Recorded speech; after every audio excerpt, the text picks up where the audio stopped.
일단 먼저 이제 총선을 앞둔 공천 문제 먼저 얘기를 좀 해보려고 하는데 국민의힘에서 당무 감사 결과가 나왔습니다. 컷오프 얘기가 나왔는데 그 하위 22.5%에 해당하는 이 40 몇 명에 대해서 이제 컷오프를 하겠다, 배제를 하겠다 이렇게 얘기를 하고요. 그리고 이제 개인 지지율이 낮은 인사들을 좀 눈여겨보겠다 뭐 이런 얘기라고 볼 수가 있죠. 그럼 결국 이제 영남 쪽에 기반을 둔 그 의원들의 공천 배제를 하겠다 뭐 이런 얘기가 아닐까 싶은데 지금 분위기가 어떻습니까?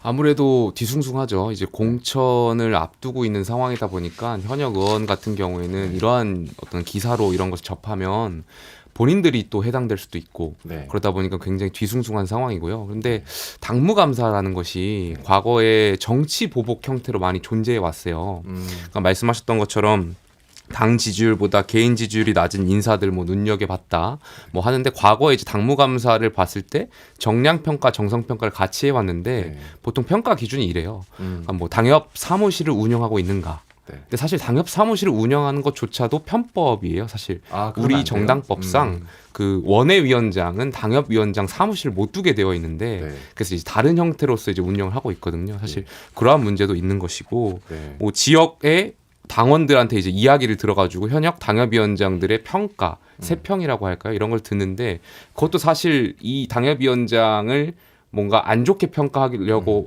그런 계획을 세우면 안 좋게 평가하는 당원들을 주로 청취하면 되는 거거든요. 네. 이게 사실상 뭐 그 평가자의 어떤 주관적인 해석이 많이 들어가기 때문에 당무 감사라는 것이 과거에도 이제 당 대표가 바뀌면 본인과 어떤 반대점에 섰던 분들 그런 분들에게 보복 형태로서 많이 가해져 왔던 것이 사실이기 때문에 네. 글쎄요 저는 뭐 당무감사의 기준점이나 평가표를 봐야겠지만 그렇게 큰 의미는 없을 것 같습니다. 그래도 이제 하위에 있는 분들은 좀 불안할 것 같아요. 근데 본인이 예, 예. 본인 점수를 알 수 있어요? 네. 지금 공개를 안 해가지고 알 수는 없습니다. 그러니까 더 무섭네요. 예. 알겠습니다. 그리고 하태경 의원 얘기를 해보자면 뭐 이분이 본인 지역구가 아닌데도 이제 내년 총선에 종로로 출마를 하겠다, 험지로 가겠다 이런 얘기가 있었습니다. 근데 사실 이거 가지고 종로가 험지냐 예. 뭐 이런 얘기도 많이 있었는데 그 최재형 의원의 지역구인데 뭐 두 분의 어떤 지금 반응들은 어떻습니까? 아무래도 뭐 최재형 의원께서 좀 당황하시는 것 같고요. 예. 그런데 다만 뭐 정치인이 지역구 선택하는 것에 있어서는 본인이 정치적 결정이 있는 것이니까 저는 뭐 충분히 하태경 의원도 선택할 수 있다라고 생각되고요.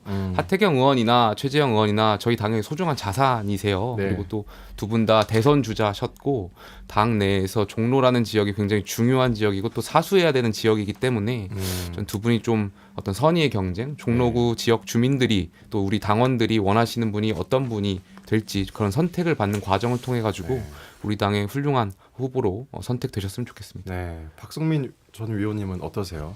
하태경 의원의 출마 선언에 대해서? 일단 좀 뜬금없다라고 생각을 했었고 예. 제가 봤을 때는 굉장히 좀 명분 없는 자기 정치를 하고 있다 이렇게 보이거든요. 지역구가 사실 아니라서 그런 거예요? 그렇다기보다는 원래 이제 부산을 던지고 이제 험지 출마를 하겠다고 선언했을 때에는 민주당의 누군가를 잡으러 온다라는 네. 시각이 굉장히 강했거든요. 근데 지금 결국에 선택한 게 이른바 정치 1번지 종로인데 여기에는 이미 국민의힘 현역 의원 그것도 초선 의원인 최재형 의원이 있는 상황이고 예. 최재형 의원과 굉장히 뭔가 대화가 잘 된 것처럼 얘기를 하셨지만 당 지도부나 최재형 의원의 반응을 보면 하태경 의원의 자가 발전 또는 뜬금포 출마다 이런 반응이 상당하더라고요. 그런 점에서 하태경 의원이 처음에 부산을 버리고 이제 다른 지역을 찾아갈 때는 뭔가 당을 위해서 당을 위한 자신의 쓰임을 찾겠다라는 식으로 얘기를 했지만 지금 하고 있는 걸 보면 결국 정치 1번지 종로에 나가서 본인의 몸값을 올리려는 의도가 너무 뻔히 눈에 보이는 상황이라 그 누구도 좀 칭찬해주지 못하고 있는 상황인 것 같고 네. 결과적으로 지금 하태경 의원은 약간 불청객 취급을 받고 있는 상황인 것 같습니다. 그래도 말씀 중에 부산을 버렸다라는 표현은 좀 그렇고요. 근데 그래도 이제 본인 스스로가 부산을 던지고 뭐 서울에 네, 왔다 던지고 버렸다라고 하면 지역 주민들께 또 예의가 아닌 것 같고요. 그럼 던지고라고 정정하겠습니다. 던지고도 좀 적절하지 않은 것 같고. 네. 네. 근데 참 하태경 의원은 참 이런 반응들에 대해서 또 화가 많이 좀 났나 봐요. 그러니까 이런 사람들이 반발을 하니까 뭐 부산을 던지고 서울에 온 사람에 대해서 익명으로 뒤통수를 때리다. 뭐 이건 명백한 내부 총질이다. 뭐 이런 반응까지 했습니다. 본인은 그러니까 받아들일 수 없다는 이제 그런 거죠. 거죠. 한동훈 장관을 험지 출마시킨다고 할 때는 종로가 거론이 되더니 네. 왜 하태경 그러니까 내가 종로를 출마하겠다고 하니까 이건 험지가 아니라고 비판을 하는 거냐. 그러니까 이 이중잣대에 대해서 비판을 하는 거고 예. 또 한편으로는 한동훈 장관에게 약간 밀린다라는 생각도 있을 거예요. 그런 예. 점에서 좀 조급한 상황이 아닌가 싶습니다. 네. 김기현 당대표 같은 경우에는 지역구 울산에 더 힘을 쏟고 있는데 다른 영남 중진들은 또 앞으로 어떻게 할 거라고 보시나요? 예상하기 좀 어려운데 저는 적어도 인요한 혁신위원장의 영남 중진들 불출마나 험지 출마의 요구에 응답하진 않을 것 같습니다. 그러니까 그러한 것이 있다고 하더라도 그러니까 민주적인 절차에 의해서 하는 것이 굉장히 중요하고 인요한 혁신위원장이 권한이 없다 보니까 예. 중진 의원들도 뭐 인요한 혁신위원장의 그 어떤 말씀에 응답하기보다는 나중에 공관이라든지 혹은 뭐 지도부가 어떻게 될지 모르겠습니다만 또 다른 지도 체제가 있을 수도 있다 보니까 그러한 뭔가 당내 공식적인 물론 혁신도 공식적이지만 더 보다 권한이 있는 어떤 그런 기구에서 이야기가 나왔을 때 네. 그때 가서 이야기할 수도 있을 것 같고요. 지금 총선까지 굉장히 물리적으로 나름대로 많은 시간이 남아 있기 때문에 영남권 의원들도 좀 관망할 것 같습니다. 네, 알겠습니다. 자, 다음은요. 아까 인요한 얘기가 나온 김에 또 얘기를 하자면 이준석 부모님께 사과하는 그 메시지를 던졌습니다. 최근에 이제 이준석 전 대표가 천하용인과 함께 이제 방문을 했잖아요. 예. 그래서 내려갔다 왔는데 왜 안 가셨어요, 우리 김용태 저는 최고위원님은? 뭐 여러 가지 사정이 있었고 예. 또 그 당내 비판이 곧 네. 창당을 의미하는 거라고 저는 생각하지 않습니다. 그러니까 건전한 비판이 용인되는 정당이 저는 상식이 통하는 정치라고 생각하고 네. 저희가 과거에 계속 대통령실 또 당 지도부를 향해서 쓴소리를 냈었던 이유는 네. 정말 이 우리 정권이 어렵게 되찾은 보수 정권이고 네. 다시 국민들께 더 많은 사랑을 받기 위해서 목소리를 냈던 것이지 지금 상황에서 창당을 저는 개인적으로 논할 단계는 아니라고 생각되고요. 정치인에게 있어서 창당 탈당은 저는 저항권 같은 거라고 생각해요. 내가 하려고 하는 정치적인 어떤 의사가 반민주적이고 반헌법적인 힘에 의해 좌절됐을 때 그 시기 때 그때 고민했을 수 있는 카드로서 어떤 고민할 수 있는 것이지 지금 상황에서는 저는 좀 어려울 거라고 생각되고요. 전 그래서 이전 대표도 당내에서 혁신을 하는 방향을 더 세웠으면 좋겠어요. 물론 이전 대표가 어떤 선택을 할지는 잘 모르겠습니다만 어쨌든 이전 대표가 하려고 하는 정치 개혁에 대한 의지는 전 굉장히 존중하고요. 또 이전 대표가 대한민국의 좀 마크롱이 될 수도 있다고 생각해요. 그만큼 네. 또 응원하고 있고 그렇기 때문에 우리 정말 이 대한민국의 미래 그리고 당의 미래를 위해서 우리 모두가 좀 반성하고 현명한 선택을 해야 될 시기가 오지 않나 생각도 네. 합니다. 뭐 좀 이제 사과까지 했으니까 뭐 이런 얘기를 또 꺼낼 필요가 있겠느냐마는 그래도 이제 인요한 혁신위원장이 이준석 대표를 향해서 했던 얘기가 워낙 이제 회자가 많이 되다 보니까 근데 처음에는 좀 그런 태도가 아니었잖아요. 나중에 왜 이렇게 태도가 된 겁니까? 그러니까 저는 속마음이 원래 인요한 위원장께서 이준석 전 대표랑 같이 할 마음이 없었던 것 아닌가. 그냥 정치적으로 본인이 오셔가지고 뭔가 혁신위원장으로서 역할을 해야 되고 언론의 어떤 주목을 받아야 되다 보니까 이준석 전 대표를 계속 끌어안는다는 표현이 적절한지 잘 모르겠습니다만 그렇게 계속 스탠스를 취해왔던 것인데 네. 속마음은 이전 대표를 처음부터 그냥 배척하고 싶었던 생각이 있지 않았나 되고요. 저는 이전 대표가 우리 당 굉장히 필요하고 중요한데 그렇게 하기 위해서라도 인요한 위원장 같은 분들은 통합에 걸림돌이 오히려 되고 있지 않나. 저는 오히려 본인께서 결단하셔야 된다고 생각되고요.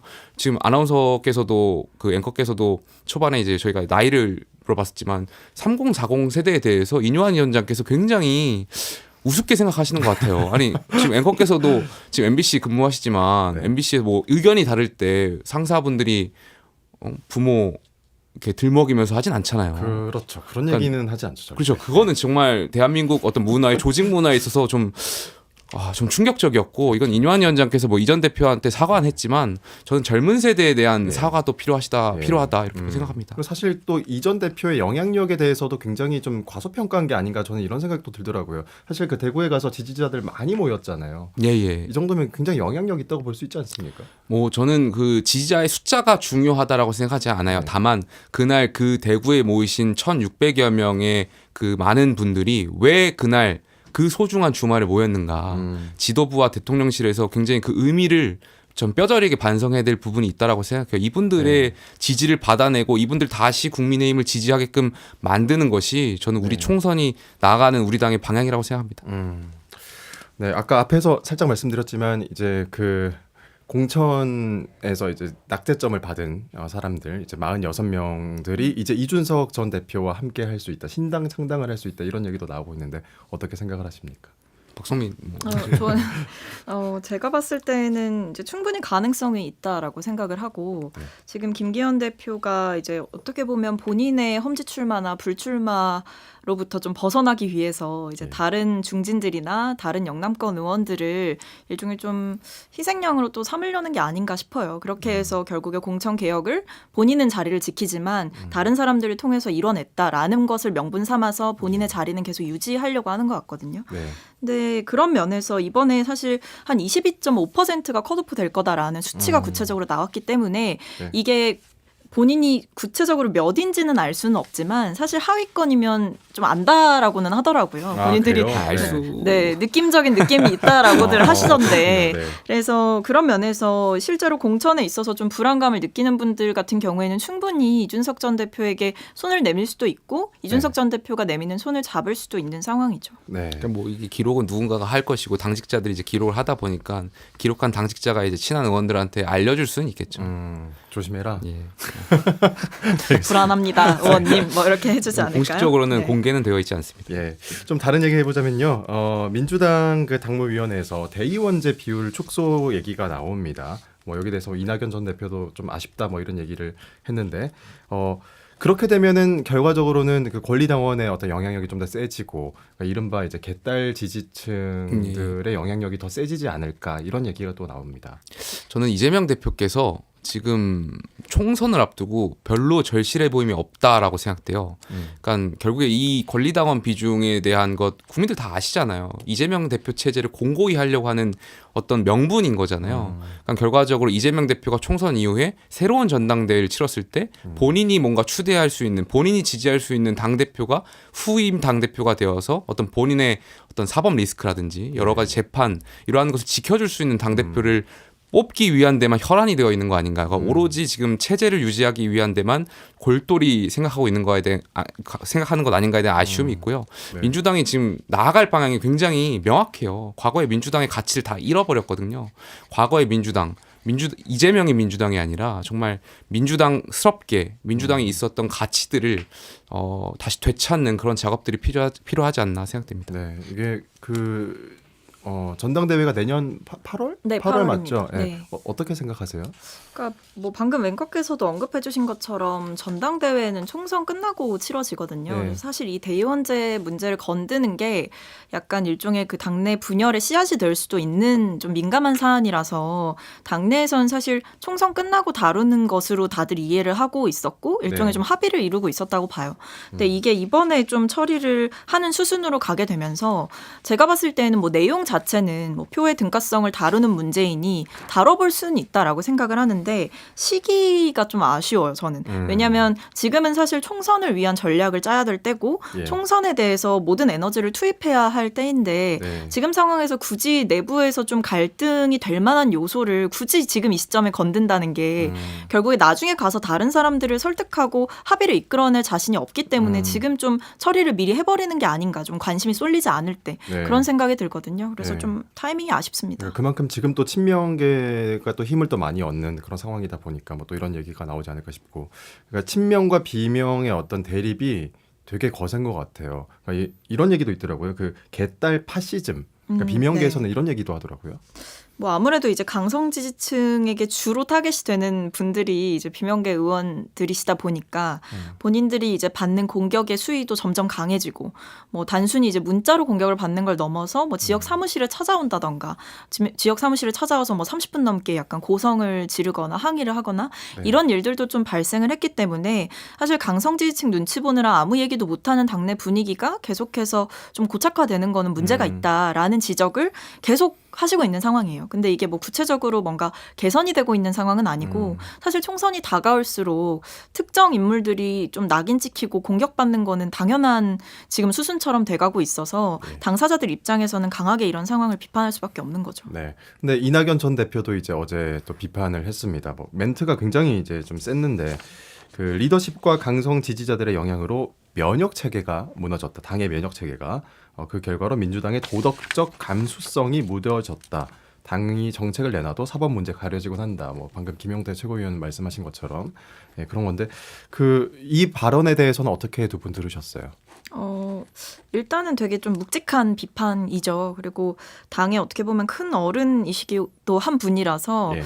좀 당에 필요한 쓴소리를 지금 이 시점에서 했다라고 저는 생각을 했고 저는 그런 걸 좀 주의해야 된다고 봐요. 저희가 아무래도 몸집도 크고 사람도 많은 당이다 보니까 되게 좀 몇 년 전부터 계속해서 원팀 정신을 되게 강조를 많이 해왔어요. 그러니까 네. 우리 당이 분열하면 좀 필패했던 과거의 역사도 있다 보니까 네. 그 당내 분열에 대해서 다들 굉장히 뭐 정치인들뿐만 아니라 당원들도 되게 민감하게 반응하는 주제였는데 문제는 이게 건전한 비판이 이제 건전한 비판마저도 약간 내부 총질로 매도되는 분위기가 생겨나기 시작한 거거든요. 그런 점에서 무조건 사람이 이렇게 많은데 한 목소리를 내는 게 좋은 게 아닌데도 불구하고 뭔가 대표의 리더십에 대해서 문제를 지적하거나 아니면 당의 굵직한 결정들에 대해서 비판을 하게 되면 그게 마치 이재명 체제를 흔들기 위한 정치 공작으로 둔갑돼서 비판을 받는 경우가 되게 많았단 말이죠. 네. 그런 면에서 이제 강성 지지자들의 영향으로 면역 체계가 무너졌다 이런 비판이 사실 이낙연 전 대표뿐만 아니라 뭐 여러 의원들 사이에서 강성 지지층 눈치 보느라 할 말 못하면 이게 당내 민주주의가 저해되는 것 아니냐 이런 식의 얘기는 계속 나왔던 거라 사실 새롭지는 않은데 아무래도 메신저를 가 좀 중요하다 보니까 메시지도 네. 메시지지만 이낙연 전 대표가 그동안은 당내 현안에 대해서 좀 말을 아끼다가 예. 이제 본격적으로 말을 시작하는 모양새라 이 발언이 더 주목받는 예. 것 같습니다. 그러니까 당내 그러니까 어르신이 이렇게 얘기한 거라서 좀 더 뭐 이낙연 전 대표가 과거에도 예. 뭐 도덕적인 어떤 우위를 민주당이 잃었다라든지 뭐 여러 가지 형태로서 이재명 대표를 비판은 했었어요. 근데 네.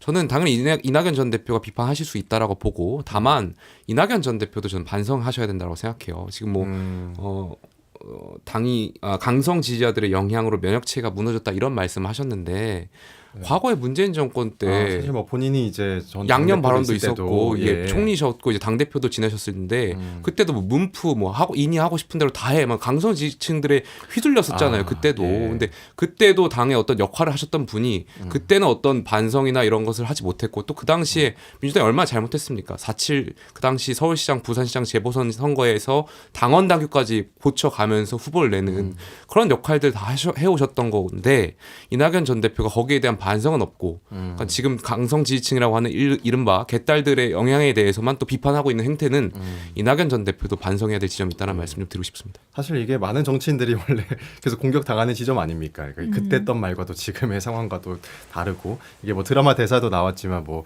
서는 풍경이 달라지면 서는 위치가 달라지면 풍경도 달라진다 뭐 이런 것처럼 참 이런 면에서 사실 비판할 수도 있겠네요. 근데 이낙연 전 대표가 이제 신당 창당을 할 수도 있는 그 가능성에 대해서도 얘기 나오고 있어요. 그러니까 어제 얘기 나온 것에도 신당 창당에 대한 질문을 하니까 그러니까 내가 할 일이 무엇인가 하는 것은 항상 골똘하게 생각한다. 이런 여지를 주는 듯한 답변을 했습니다. 저는 뭐 당이 다르고 여당이지만 제 개인적인 생각으로는 이낙연 전 대표가 창당을 할 거라고 생각하지 않아요. 제 개인적인 생각입니다. 그래서 이낙연 전 대표 같은 경우 본인이 이제 김대중의 민주당의 김대중의 DNA를 갖고 있다라는 여러 차례 이제 국민들께 상기시킨 적도 있고요. 네. 또 이 민주당의 어떤 많은 역할들을 해오셨던 분이기 때문에 아마 포스트 이재명, 그러니까 총선 이후에 이재명 대표 체제가 무너졌을 때 이낙연 대표가 어떻게 할 것인가, 당내 영향력을 어떻게 다시 헤게모니를 쟁취할 것인가 여기에 대해서 좀 무게가 더 실려 있지 않을까에 대한 생각이 있습니다. 네. 어떻게 보세요? 신당 창당에 대해서? 일단은 여지를 남긴 거는 맞는 것 같은데 뭐 이 길로 무조건 간다 이건 아닌 것 같아요. 그러니까 신당 창당이라는 하나의 선택지를 확정했다 이렇게 보여지지는 않고 여러 가지 안이 있는데 어쨌든 당이 어떻게 흘러가는지를 좀 보겠다라는 가능성도 내포하고 있는 것 같아서 현재로서는 사실 신당을 무조건 할 거다 이렇게 얘기하기는 어렵지만 네. 그렇다고 이분이 기자 출신이셔서 굉장히 이 멘트 하나하나를 하실 때 많은 생각을 하시고 하는 편인데 네. 이렇게 여지를 남겼다 하겠다라는 거는 또 일종의 정치적인 메시지로 충분히 해석될 수 있다고는 보여집니다. 아니, 네. 기자 출신 아니어도 멘트 하나 할 때 굉장히 많은 생각하고 해요. 그러니까 그러니까 이런 생방송이 되게 쉽지 뭐 이게 않으시겠어요. 기자 이거 할 출신을 때마다. 뭐 이렇게 올려친다는 의미가 네네. 아니라 저도 이제 굉장히 생각 많이 하고 멘트를 내기 때문에 왜 갑자기 네. 발끈하시는 거죠? 이게 네. 젊은 청년들, 네. 청년 정치인들이군요. 원래 안 그러시는 분인데 갑자기 뭔가 찔리시는 게 있나 봅니다. 혈기가 있습니다. 네. 다. 네. 그 어제 이재명 대표가 이제 즉석 유튜브 라이브 방송을 했는데 그때 이런 말을 했습니다. 그 내년 총선에서 우리가 일당을 놓치거나 과반을 확보하지 못하면 집권 여당의 과거 퇴행, 역주행을 막을 길이 없다. 뭐 현실의 엄혹함이라는 게 무시할 수 없는 상황이다. 이렇게 했는데 결국 이게 이제 선거제 개편 얘기 아닙니까? 그렇게 이전으로 해석될 것 같아요. 돌아가겠다. 예. 이런 얘기로도 볼 수 있을 것 같아요. 이재명 대표도 이제 당 대표고 아까 예. 말했지만 본인이 사법 리스크를 방어하는데 당력을 다 집중했었지 않습니까? 그럼 네. 이분이 내년 총선에서 본인을 지켜줄 수 있는 이른바 친명의 인사들을 공천하고 싶으실 거예요. 개인적으로는 그런 생각이 있으실 수도 있고 그렇다면 이제 비례대표의 이제 친명의 원외 인사들 챙겨주셔야 될 분들이 많을 텐데 여러 가지 고민을 하겠죠. 대의 명분을 쫓는 것이 맞는가 아니면 본인이 지키기 위한 방탄을 위한 정당, 방탄을 위한 정치로 가는 것이 맞는가 그 사이에서 고민하다가 저는 이 후자, 약간 방탄을 위한 정치로 가야겠구나 이런 판단이 선 거 아닌가에 대한 생각이 있고요. 저희가 과거에 미래통합당 때 보니까 비례정당이었던 미래한국당을 만들어 봤습니다. 근데 예. 황교안 대표 체제였는데 이 컨트롤이 잘 안 돼요. 야당이면 정당을 만들면 이재명 대표가 이 민주당을 그 당대표지만 위성 정당을 만약에 만들었다고 했을 때 비례정당 네.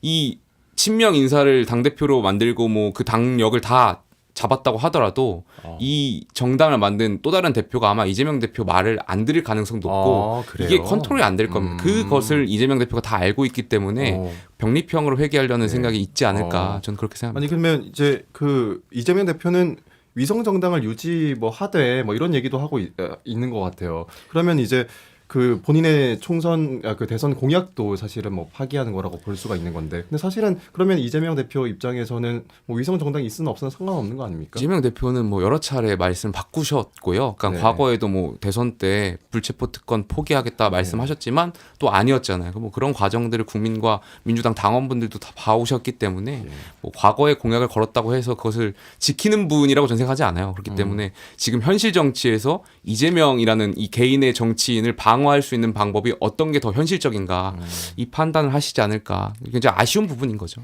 네.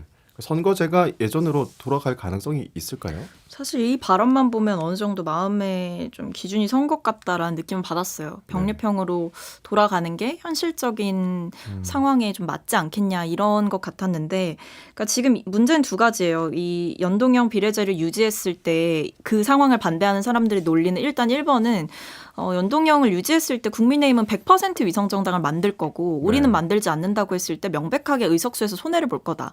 거기에 대해서 만약에 이제 국민의힘이 과반을 넘는다던가 하는 상황이 됐을 때 우리가 현실적으로 국회에서 뭔가 역할을 하기가 어렵게 되지 않겠느냐라는 위기감이 있는 거고, 이제 두 번째는 위성정당을 막겠다는 지금 법안이 좀 제출이 되어 있는 상황인데 네.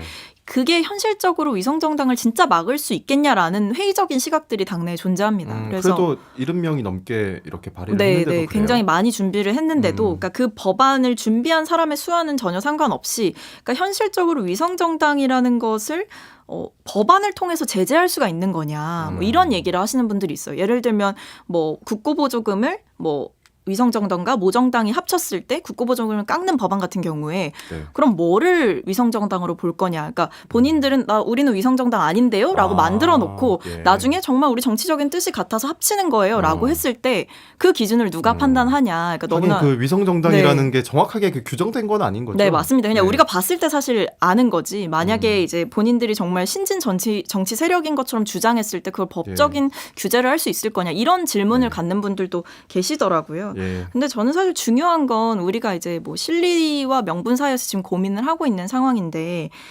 민주당이 그래도 대선 때 했던 약속이고 과거에 국회에서 선거제 개혁을 위해서 열심히 싸웠고 연합해서 이뤄낸 제도적 변화인데 네. 이거를 우리 손으로 무너뜨리는 게 맞을까라는 네. 저는 좀 아쉬움이 큽니다. 그런 네. 면에서. 알겠습니다. 민주당 의원총회가 원래 오늘이었다가 이제 내일로 미뤄졌습니다. 비례대표 선출 방식에 대한 얘기가 나올 것 같은데, 국민의힘은 병립형 회귀 입장. 두 분은 개인적으로는 이 병리평 회기 입장에 어떻게 생각을 가지고 있으세요? 뭐 국민의힘이 병리평 회기 입장이라고 하는데 국민의힘은 4년 전부터 예. 약간 병리평을 계속 고수했었어요. 네. 연동형 대표 비례대표제에 대해서 국민의힘은 찬성한 바가 없었기 때문에 네. 과거대로 이제 주장을 하고 있는 것이고 여기에 대해서 뭐 비판을 할 필요는 없다고 생각되고요. 다만 저는 좀 당론하고 다르게 연동형 비례대표제가 갖고 있는 나름대로의 장점이 있었다라고 생각해요. 물론 위성정당이라는 그런 제도의 어떤 그런 허점들은 있죠. 허점들을 네. 피해가면서 만들어낸 것도 있지만 분명히 국민의 목소리를 더 담아낼 수 있도록 국회로 더 많은 것을 전달할 수 있도록 했던 그런 민주적인 어떤 방안의 고민이었고 저는 퇴행하는 것보다는 이런 위성정당을 어떻게 하면 막을 수 있을까에 대해서 방점을 찍고 논의해서 이 정말 이 많은 목소리가 더 잘 담길 수 있는 그런 제도로 이렇게 어떻게 보면 진보해 나가는 것이 더 맞는 것 아닐까에 대한 생각이 있습니다. 네. 어떻게 생각하세요? 저는 이제 연동형을 유지해야 된다라고 보고 있고요. 네. 그러니까 이렇게 생각해봤으면 좋겠어요. 꼼수 쓰는 사람들이 있으니 우리도 똑같이 꼼수를 써서 뭔가 이겨봐야겠다라고 생각을 하는 게 아니라 꼼수 쓰는 사람들이 제대로 비판받고 제대로 심판받을 수 있도록 여론을 만들고 국민들께 설득하고 설명하는 것도 정치의 역할이다. 그렇게 생각합니다. 네, 알겠습니다. 일단 그 선거 제도에 대해서 단어도 너무 어렵고 해서 사람들이 좀 잘 알 수 있게끔 또 많은 자리에서 이렇게 좀 설명을 또 잘 해야 될 것 같습니다. 예. 자, 마지막 질문으로요. 조금 전에 그 윤석열 대통령이 이제 부산 엑스포 유치 실패와 관련해서 이제 사과를 했습니다. 뭐 대통령 책임론도 좀 조심스럽게 나오고 있는 상황인데 사실 굉장히 강력한 발언들도 나왔어요. 그러니까 무능한 뭐 무대책 정권이다. 뭐 이게 실력이고 수준이다. 이렇게 발언도 나왔는데 두 분의 생각은 어떻습니까? 글쎄요, 저는 뭐 저렇게 생각하진 않고요. 예. 다만 이제 온 국민과 또 정부, 기업이 힘을 합쳐가지고 유치하기 위해서 국위 선양을 하기 위해서 뛰었는데 뭐 좋지 않은 결과에 있어서는 부산 시민들과 아마 국민들께 위로의 말씀 좀 전해야 될 것 같고요. 사실 아쉬운 예, 거죠. 예. 결과가 뭐 어떻게 마음대로 안 되니까. 다만 우리가 외교전을 치르면서 분명히 잘 못했던 부분들이 있을 겁니다. 거기에 대해서 우리가 다시 한번 복귀해서 2035년인가요? 다음번에 네. 다시 도전할 때는 저희 좀 좋은 결과를 낼 수 있도록 그 복귀하는 과정이 중요할 것 같습니다. 네. 저도 뭐 어쨌든 한마음 한뜻으로 좀 응원했던 부산 엑스포 유치였던 만큼 뭐 아주 비난을 하고 싶지는 않은데 다만 그런 건 있죠. 이제 과정을 좀 냉정하게 볼 필요가 있다. 왜냐하면 정부가 사실 좀 호언장담한 부분도 있거든요. 예를 들면 5대5로 뭐 판세가 가고 있다. 그러니까 사우디와 우리가 되게 좀 비등비등하게 가고 있기 예, 때문에 그럴 줄 알았어요. 결선 정말. 투표도 약간 해볼 만하다. 이게 정부의 전략이었던 예. 건데 사실 지금 표의 결과를 보면 너무나 압도적으로 사우디가 가져왔기 때문에 그 과정 중에서 그럼 그렇게 호언장담을 했던 이유가 뭐냐. 그러니까 표 계산을 잘못한 건지 외교 전략이 뭔가 잘못됐던 건지 아니면 그 전략을 수립하는 과정에서 뭔가 잘못된 기준을 적용했던 것은 아닌지 그러니까 이런 면에서 어쨌든 우리가 열심히 뛴 것과 별개로 냉정하게 평가해볼 부분은 분명히 과제로 남아있다고 생각합니다. 네. 오늘 함께해 주셔서 감사합니다. 두 분 혹시 그 보컬 트레이닝 받으시나요? 왜 이렇게 두 분 다 목소리도 안 좋고 받아요. 발음도 좋으세요? 저희가 아나운서님 앞에서 정치인들은 원래 그렇게 민망하네요. 이 목소리도 참 좋아야 되는구나 싶습니다. 자, 박성민, 김용태 전 최고위원과 함께했습니다. 고맙습니다. 감사합니다. 감사합니다.